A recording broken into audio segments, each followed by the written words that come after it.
M Shri പദ്ധതി എതിർക്കുന്ന SFIയുടെ അഖിലേന്ത്യാ അധ്യക്ഷൻ ആദർശ് എം സജി പഠിക്കുന്നത് UPയിലെ NEP അംഗീകരിച്ച സർവകലാശാലയിൽ. നോയിഡയിലെ ചൗധരി ചരൺ സിംഗ് സർവകലാശാലയിലാണ് SFI അധ്യക്ഷന്റെ പഠനം.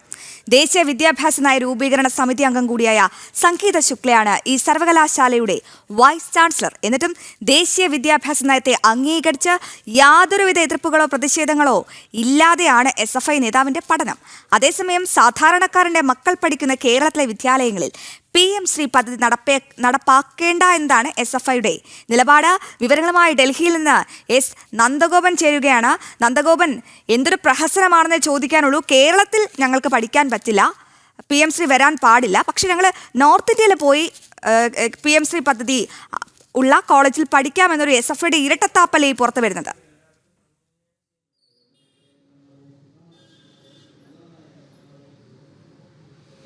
അശ്വതി സൂചിപ്പിച്ച പോലെ തന്നെ പ്രഹസനം മാത്രമാണ് നടക്കുന്നത്. അതായത് ചൗധരി ചരൺ സിംഗ് സർവകലാശാല, ഉത്തർപ്രദേശിലെ നോയിഡയിലുള്ള സർവകലാശാലയാണ്. ഈ സർവകലാശാലയിലാണ് SFIയുടെ ദേശീയ അധ്യക്ഷൻ ആദർശം സജി പഠിക്കുന്നത്. എന്നാൽ അവിടെ ഈ PM ശ്രീയുമായി ബന്ധപ്പെട്ട് യാതൊരുവിധ എതിർപ്പുകളോ പരാതികളോ അല്ലെങ്കിൽ പ്രതിഷേധങ്ങളോ ഉയർത്താൻ ഇതുവരെയായിട്ടും SFIക്ക് കഴിഞ്ഞിട്ടില്ല എന്ന് മാത്രമല്ല, SFI അതിന് തുനിഞ്ഞിട്ടില്ല എന്നുള്ളതാണ് യാഥാർത്ഥ്യം. മറിച്ച് അവിടെ വളരെ സമാധാനപരമായി യാതൊരുവിധ പ്രതിഷേധങ്ങളോ പ്രകടനങ്ങളോ അല്ലെങ്കിൽ സമരങ്ങളോ നയിക്കാതെ ഈ ആദർശം സജി അവിടെ പഠിച്ചു വരികയാണ്. വളരെ ഒരു നല്ല വിദ്യാർത്ഥി എന്ന നിലയിൽ ആദർശം സജി അവിടെ കോളേജിൽ പെരുമാറുന്നു, പഠിക്കുന്നു. അതേസമയം കേരളത്തിലെ അവസ്ഥ നോക്കൂ. കേരളത്തിലെ സാധാരണക്കാരൻ പഠിക്കുന്ന സർക്കാർ വിദ്യാലയങ്ങൾ, ആ സർക്കാർ വിദ്യാലയങ്ങളെ മികവിൻ്റെ കേന്ദ്രമാക്കുവാൻ വേണ്ടി കേന്ദ്ര സർക്കാർ നടപ്പാക്കിയ പദ്ധതിയാണ് PM ശ്രീ. അതായത് ദേശീയ വിദ്യാഭ്യാസ നയവുമായി ബന്ധപ്പെട്ട പദ്ധതിയാണ് PM ശ്രീ. വിദ്യാലയങ്ങളുടെ കാര്യക്ഷമത ഉയർത്തുക, വിദ്യാലയങ്ങളെ ആധുനികവൽക്കരിക്കുക, അതേപോലെ തന്നെ വിദ്യാർത്ഥികളുടെ പഠന നിലവാരം അടക്കം ഉയർത്തുക എന്നുള്ള ലക്ഷ്യത്തോടു കൂടിയാണ് ഈ ദേശീയ വിദ്യാഭ്യാസ നയം ഒപ്പം തന്നെ PM ശ്രീ പദ്ധതി നടപ്പാക്കുന്നത്. എന്നാൽ കേരളമടക്കം രാഷ്ട്രീയ വൈര്യം വെച്ചുകൊണ്ട് അതിനെ കൃത്യമായി എതിർക്കുന്നു. 3 സംസ്ഥാനങ്ങൾ, കേരളവും തമിഴ്നാടും പശ്ചിമ ബംഗാളും മാത്രമാണ് ഈ PM ശ്രീ പദ്ധതിയെ എതിർക്കുന്നത്. ഈ കേരളമാകട്ടെ ഈ PM ശ്രീ പദ്ധതിയിൽ ഇതിനോടകം തന്നെ ഈ കരാറിൽ ഒപ്പുവെക്കുകയും ചെയ്തു. എന്നാൽ ഈ CPIയുടെ എതിർപ്പെന്ന് പറഞ്ഞുകൊണ്ട് ഇതിൽ നിന്നും പിന്മാറുവാൻ വേണ്ടിയുള്ള നീക്കം, അല്ലെങ്കിൽ അതിൽ നിന്നും മാറി മറ്റു വഴിയിലേക്ക് സഞ്ചരിക്കുവാൻ വേണ്ടിയുള്ള നീക്കമാണ് ഇപ്പോൾ സർക്കാർ നടത്തുന്നത്. അതേസമയം ഇതിനകത്തുള്ള ഒരു യാഥാർത്ഥ്യം എന്ന് പറയുന്നത് സംസ്ഥാന സർക്കാരിന് അങ്ങനെ ഒരു തരത്തിലും ഈ PM ശ്രീ പദ്ധതിയിൽ നിന്നും ഇനി പിന്മാറാൻ സാധിക്കില്ല എന്നുള്ളതാണ്.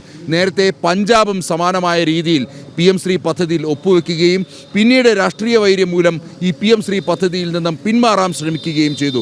എന്നാൽ വീണ്ടും പഞ്ചാബിന് ഈ PM ശ്രീ പദ്ധതിയിൽ അംഗമാകേണ്ട, അല്ലെങ്കിൽ വീണ്ടും PM ശ്രീ പദ്ധതി പഞ്ചാബിൽ നടപ്പാക്കേണ്ട അവസ്ഥയുണ്ടായി എന്നുള്ളതാണ് യാഥാർത്ഥ്യം. അതായത് PM ശ്രീ പദ്ധതി നടപ്പാക്കിയാൽ മാത്രമേ ഈ സർവശിക്ഷക് അഭിയാൻ SSA ഫണ്ട് അടക്കമുള്ള ഫണ്ടുകൾ കേന്ദ്ര സർക്കാരിന് നൽകാൻ സാധിക്കൂ എന്നുള്ളതാണ്. എങ്കിൽ മാത്രമേ ഇത്തരം വിദ്യാലയങ്ങൾ, അതായത് സാധാരണക്കാരൻ്റെ മക്കൾ പഠിക്കുന്ന വിദ്യാലയങ്ങളെ മികവിൻ്റെ കേന്ദ്രങ്ങളാക്കാൻ പറ്റൂ. മാത്രമല്ല ആ വിദ്യാലയങ്ങളുടെ മറ്റ് കെട്ടിടങ്ങളാണേലും അല്ലെങ്കിൽ ഏതെങ്കിലും തരത്തിൽ ഒരു മികവുണ്ടാകണമെങ്കിൽ ഇത്തരത്തിലൊരു PM ശ്രീ പദ്ധതിയിൽ അംഗമാകുകയെ മതിയാകൂ എന്നുള്ള ബോധ്യത്തിൻ്റെ അടിസ്ഥാനത്തിലാണ് പിന്മാറിയെങ്കിലും പിന്നീട് പഞ്ചാബിന് PM ശ്രീ പദ്ധതിയിലേക്ക് എത്തേണ്ട സാഹചര്യമുണ്ടായത്. ഇപ്പോൾ സമാനമായൊരു സാഹചര്യമാണ് ഇപ്പോൾ കേരളവും നേരിട്ടുകൊണ്ടിരിക്കുന്നത്. കേരളം PM ശ്രീ പദ്ധതിയിൽ ഒപ്പിട്ടു. എന്നാൽ ശക്തമായ എതിർപ്പുകൾ പല കോണുകളിൽ നിന്നും ഉയർന്ന പശ്ചാത്തലത്തിൽ പ്രത്യേകിച്ച് CPI അടക്കം വലിയ പ്രതിഷേധം ഉയർത്തുന്ന സാഹചര്യമുണ്ടായിരുന്നു. ഈ ഒരു സാഹചര്യത്തിൻ്റെ പശ്ചാത്തലത്തിലാണ് ഇപ്പോൾ കേരളവും ഇതിൽ നിന്നും പിന്മാറാൻ തയ്യാറെടുക്കുന്നത്. അതേസമയം സൂചിപ്പിച്ച പോലെ കേരളത്തിന് പിന്മാറ്റം അത്ര എളുപ്പമല്ല എന്നുള്ളതാണ് യാഥാർത്ഥ്യം. അങ്ങനെ പിന്മാറുന്ന പക്ഷം കേന്ദ്ര സർക്കാരിൻ്റെ ഭാഗത്തുനിന്നും ഈ വിദ്യാഭ്യാസ നയം നടപ്പാക്കുവാൻ വേണ്ടി കേരളത്തിന് നിലവിൽ നൽകി വന്നിരിക്കുന്ന തുക അത് പൂർണ്ണമായും ഇല്ലാതാകും. അങ്ങനെ ആ തുക ഇല്ലാതായാൽ സ്വാഭാവികമായും കേരളത്തിലെ വിദ്യാഭ്യാസ സ്ഥാപനങ്ങൾ, പ്രത്യേകിച്ച് സർക്കാർ വിദ്യാഭ്യാസ സ്ഥാപനങ്ങൾ പിന്നെയും കൂപ്പുകുത്തുമെന്നുള്ള കാര്യത്തിൽ തർക്കമില്ല.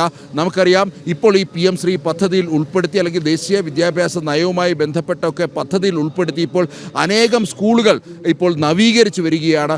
പുതിയ കെട്ടിടങ്ങൾ നിർമ്മിക്കുന്നു, വിദ്യാർത്ഥികൾക്ക് ആധുനിക ലാബുകൾ നിർമ്മിച്ചു നൽകുന്നു, കമ്പ്യൂട്ടറുകൾ നൽകുന്നു, അധ്യാപകർക്ക് പരിശീലനം നൽകുന്നു, അതേപോലെ തന്നെ ആധുനിക ക്ലാസ് റൂമുകൾ സജ്ജീകരിക്കുന്നു.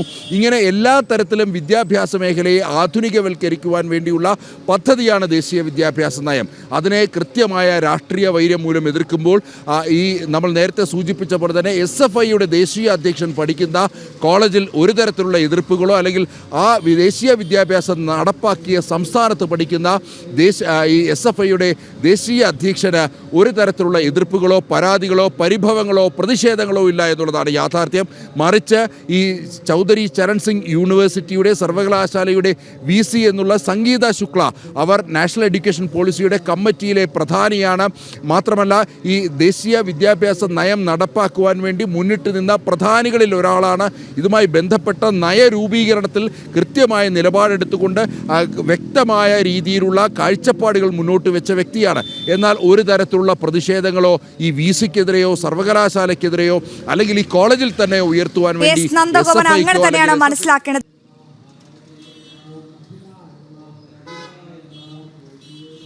അശ്വതി, തീർച്ചയായിട്ടും ഈ മന്ത്രിമാരുടെ മക്കളോ അല്ലെങ്കിൽ ചെറുമക്കളോ ആരും തന്നെ ഈ സർക്കാർ സ്കൂളിലൊന്നും തന്നെ പഠിക്കുന്നില്ല എന്നുള്ളതാണ് യാഥാർത്ഥ്യം. മാത്രമല്ല ഇവരുടെ ബന്ധുക്കളാണെങ്കിൽ തന്നെയും ഈ മന്ത്രിമാരുടെയും അല്ലെങ്കിൽ MLAമാരുടെയും ഒക്കെ തന്നെ ബന്ധുക്കളാണെങ്കിലും അവരൊക്കെ തന്നെ മറ്റ് സ്വകാര്യ സ്കൂളുകളിലും കോളേജുകളിലുമാണ് പഠിക്കുന്നത്. മാത്രമല്ല ഈ ഇത്തരം നേതാക്കളുടെ മക്കളൊക്കെ തന്നെ കേരളത്തിന് പുറത്ത് മറ്റ് സർവകലാശാലയിലാണ് പഠിക്കുന്നത്. ഇപ്പോൾ ഏറ്റവും ഒടുവിലായി നമ്മൾ ചൂണ്ടിക്കാണിച്ച SFIയുടെ ദേശീയ അധ്യക്ഷൻ്റെ അവസ്ഥ തന്നെ നോക്കൂ. അദ്ദേഹത്തിന് കേരളത്തിൽ പഠിക്കാൻ അവസരം മറിച്ച് യോഗി ആദിത്യനാഥിൻ്റെ UPയിലാണ് അദ്ദേഹം എത്തി വിദ്യാഭ്യാസം നടത്തുന്നത്. കാരണം എന്താണ്? UPയിൽ ഒരു തരത്തിലുള്ള പ്രക്ഷോഭങ്ങളോ അല്ലെങ്കിൽ ഇത്തരം വിദ്യാഭ്യാസ സമരങ്ങളുടെ പേരിൽ ഈ വിദ്യാർത്ഥികളുടെ പഠിപ്പ് മുടക്കുകയോ അത്തരം നടപടികളൊന്നും തന്നെ ഉത്തർപ്രദേശ് പോലുള്ള സംസ്ഥാനങ്ങളില്ല എന്നുള്ളതാണ് യാഥാർത്ഥ്യം. ഏതായാലും ഈ NEP നടപ്പിലാക്കിയ ഉത്തർപ്രദേശിലാണ് ഈ SFIയുടെ ദേശീയ അധ്യക്ഷൻ പഠിക്കുന്നത് എന്ന് മാത്രമല്ല ഇതിൽ ഏറ്റവും പ്രധാനപ്പെട്ട എതിർപ്പുയർത്തിയ CPIയുടെ വിദ്യാർത്ഥി സംഘടനയായ AISFും സമാനമാണ്. AISFിൻ്റെ നേതാക്കളും സമാനമായ രീതിയിൽ മറ്റ് സർവകലാശാലകളിൽ പഠിക്കുന്നു. അതേപോലെ തന്നെ മറ്റ് കേരളത്തിന് പുറത്തുള്ള മറ്റ് സംസ്ഥാനങ്ങളിൽ അവർ വിദ്യാഭ്യാസം തേടി പോകുന്നു എന്നുള്ളതാണ് യാഥാർത്ഥ്യം. അപ്പോഴും കേരളത്തിലെ കർഷകൻ്റെയും സാധാരണക്കാരൻ്റെയും മക്കൾ പഠിക്കുന്ന സർക്കാർ വിദ്യാലയങ്ങൾ ഒരു തരത്തിലും മെച്ചപ്പെടരുത് എന്നുള്ളതാണ്. അങ്ങനെ മെച്ചപ്പെട്ടാൽ ഈ സാധാരണക്കാരൻ്റെ മക്കൾ അവരുടെ ആ വിദ്യാർത്ഥികൾ അവർ തന്നെയാണ് മനസ്സിലാക്കേണ്ടത്.